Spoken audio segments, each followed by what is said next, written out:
আসসালামু আলাইকুম রহমতুল্লাহ। অনেক সময় এরকম হয় যে আমাদের এখানে হচ্ছে আপনি ল্যান্ডিং পেজ করার পরে কিছু সময় আপনার ইমেজ চেঞ্জ করার প্রয়োজন হতে পারে, অথবা দেখা যাচ্ছে কোনো একটা ভিডিও চেঞ্জ করার সময় মানে প্রয়োজন হতে পারে। তো সেই ক্ষেত্রে হচ্ছে আমাদেরকে আপনি আমাদের সঙ্গে কন্ট্যাক্ট না করে আপনি নিজেরটা নিজে করতে পারবেন। কিভাবে করবেন একটু দেখায় দিচ্ছি। তো এইটা হচ্ছে আমাদের একটা ক্লায়েন্টের ওয়েবসাইট। তো এইখানে হচ্ছে গিয়ে জাস্ট ওনার কিছু মানে কিছু ভিডিও এবং কিছু ইমেজ যেগুলো হচ্ছে খুবই সেনসিটিভ, মানে ইসলামী দৃষ্টিতে এগুলো হারাম। তো এই কারণ হচ্ছে এগুলোর কাজ আমি করতেছি না, ওগুলো বলছি যে ভাই আপনি একটু চেঞ্জ করে নিন। তো উনি কিভাবে চেঞ্জ করবো আমরা যদি একটু দেখি। প্রথমত হচ্ছে গিয়ে ওয়েবসাইটের এই ড্যাশবোর্ডে লগ ইন করার পরে এখান থেকে কাট ফ্লোসের এটা ক্লিক করলে, কাট ফ্লোসের আমি যদি একটু ড্যাশবোর্ডে যাই একদম প্রথম থেকে দেখালে ভালো হবে। কাট ফ্লোস থেকে আমি যদি এখানে ফানেলসে যাই, ফানেলস থেকে এইখানে হচ্ছে ওনার যেই ফানেলটা আমি ক্রিয়েট করছি ওনার জন্য ল্যান্ডিং পেজ রেডি করছি, এটা ফানেল অনের মধ্যে আমি এখানে ক্লিক করলাম।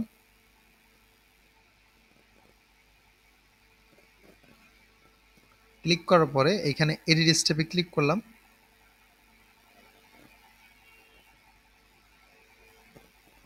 এডিট স্টেপে ক্লিক করার পরে যেটা হবে, এখানে হচ্ছে পুরো ল্যান্ডিং পেজটা চলে আসবে।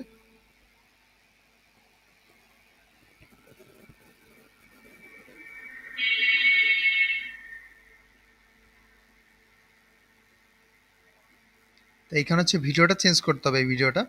তা আমি যদি এই ভিডিওর এইখানে পেন আইকনের উপর ক্লিক করি, ক্লিক করলে আমার এখানে হচ্ছে ইউটিউব আসবে এবং এখানে ইউটিউবের লিঙ্ক দেওয়া যাবে। আমি যেখানে কন্ট্রোল এ দেই তাহলে সম্পূর্ণটা সিলেক্ট হবে। ব্যাক স্পেসে ক্লিক করলে আমার এটা রিমুভ হয়ে যাচ্ছে।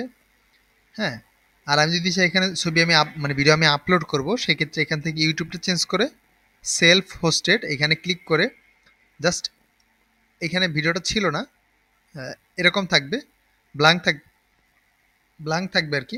এখানে চুজ ভিডিওতে ক্লিক করে আপনার যে ভিডিওটা আছে সেটা সিলেক্ট করে দিয়ে সিলেক্ট অপশনে ক্লিক করে দিলেই আপনার হচ্ছে ভিডিওটা এখানে অ্যাড হয়ে যাবে। তো এ হচ্ছে ভিডিও আপলোড করার প্রসেস। অথবা হচ্ছে যে আপনি ইউটিউবে লিঙ্ক দিতে চান, সেক্ষেত্রে এখানে জাস্ট এখন লিঙ্কটা পেস্ট করে দিলেই হবে। এইভাবে আপনি ইউটিউব থেকে যেই ভিডিওটা দিতে চাচ্ছেন, কথার কথা আমি মনে করলাম যে আমি এই ভিডিও লিঙ্কটা দিব, এখান থেকে আমি শেয়ার বাটনে ক্লিক করলাম, শেয়ার বাটনে ক্লিক করে কপি করলাম, কপি করে আমি জাস্ট হচ্ছে কন্ট্রোল এ ব্যাক স্পেস এরপর কন্ট্রোল ভি পেস্ট করলাম। পেস্ট করলে পরে ওই ভিডিওটা এখানে কিন্তু চলে আসছে। এইভাবে করে হচ্ছে আমি ভিডিওটা চেঞ্জ করব। আর ছবি কিভাবে চেঞ্জ করব, এখানে যে আমি যাই, এটা হচ্ছে একটা ক্যারোসেল, মানে এটা ছবিটা পরিবর্তন হয় একটু পর পর। এইখানে যদি ছবি চেঞ্জ করার প্রয়োজন হয় সেক্ষেত্রে আমি পেন আইকনে ক্লিক করব। পেন আইকনে ক্লিক করে আমি হচ্ছে এখান থেকে ক্যান্সেল, সরি, পেন আইকনে ক্লিক করব। পেন আইকনে ক্লিক করে আমি হচ্ছে এখানে অ্যাড টু গ্যালারিতে যাব। গ্যালারি থেকে আমি আরও ইমেজ অ্যাড করব। এখন যদি আমার এইটা ছবি অ্যাড করার প্রয়োজন হয়, সেক্ষেত্রে আমি এখান থেকে, যেমন আমি মনে করলাম যে এই ছবিটা আমি অ্যাড করব, অ্যাড টু গ্যালারিতে ক্লিক করলাম। এবার হচ্ছে আমার কিন্তু এইখানে এই ছবিটা ছিল না, এই ছবিটা কিন্তু এখন চলে আসছে। এরপর হচ্ছে ইনসার্ট গ্যালারিতে ক্লিক করলে আমার ওই ছবিগুলো সবগুলোই আমার এখানে ক্যারোসেলের মধ্যে সুন্দর করে সেজে যাবে এবং হচ্ছে একটার পর একটা আসা থাকবে। সবচেয়ে ভালো হয় যেখানে ক্যারোসেলে যে ইমেজগুলো ব্যবহার করা হয় এগুলো প্রত্যেকটা একই রকম একই সাইজের ইমেজ হলে সব থেকে বেশি ভালো হয়।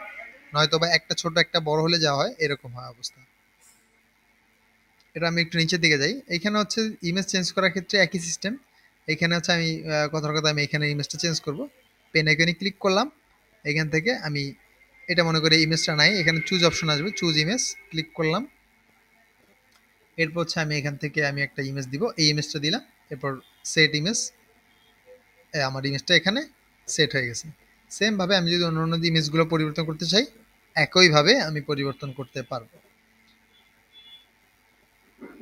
তো এইভাবে মূলত হচ্ছে ভিডিও এবং হচ্ছে আপনারা ইগুলো চেঞ্জ করবেন। এ হচ্ছে প্রসেস।